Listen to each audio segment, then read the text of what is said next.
В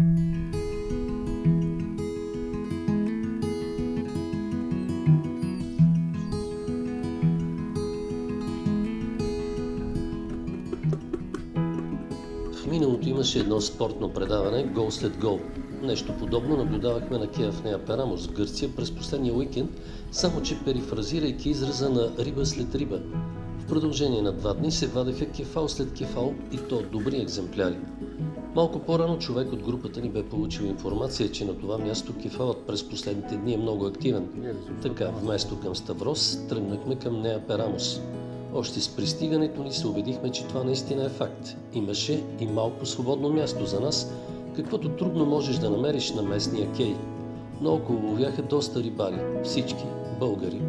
Първата част от групата ни обаче беше тръгнала 2 часа по-рано и беше успяла да запази места за всички.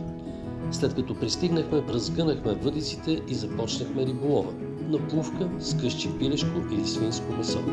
И сериозна захранка. Резултатът не закъсня.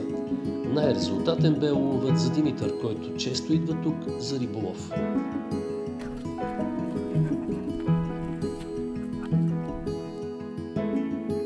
А с какво е важно да се съобразиш, за да е добър улова? Да ги намериш къде са във водата, като височина. Това е най-важното. Горе-доле, да. Дълбочината, на която се намираше пасажът с кефари, тук бе около 7 метра. Как си обяснявате това, че сега тези дни върви много кефала тук? Пасажите ли са тук или? Може би заради корабите, че идват повече кораби рибарски и свърлят мрежите и затова държи риба.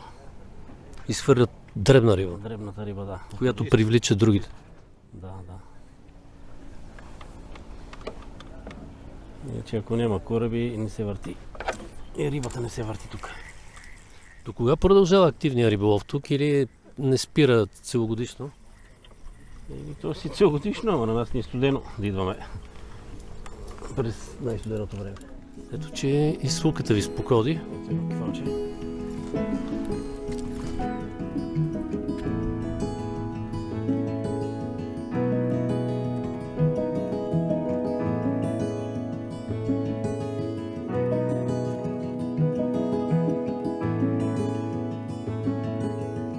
Какво друго излиза освен кефалто?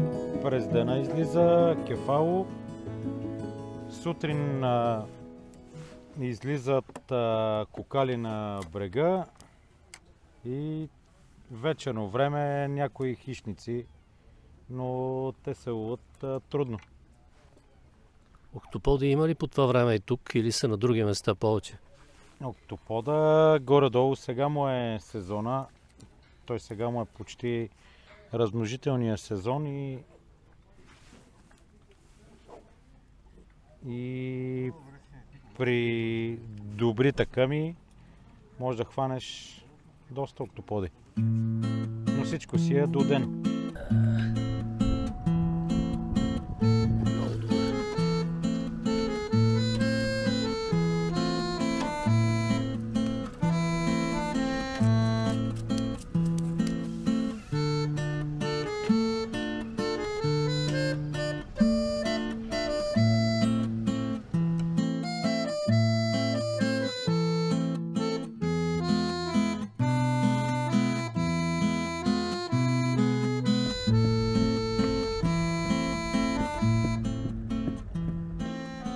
Излизаше и друга риба – зарган, сарпа, гопи.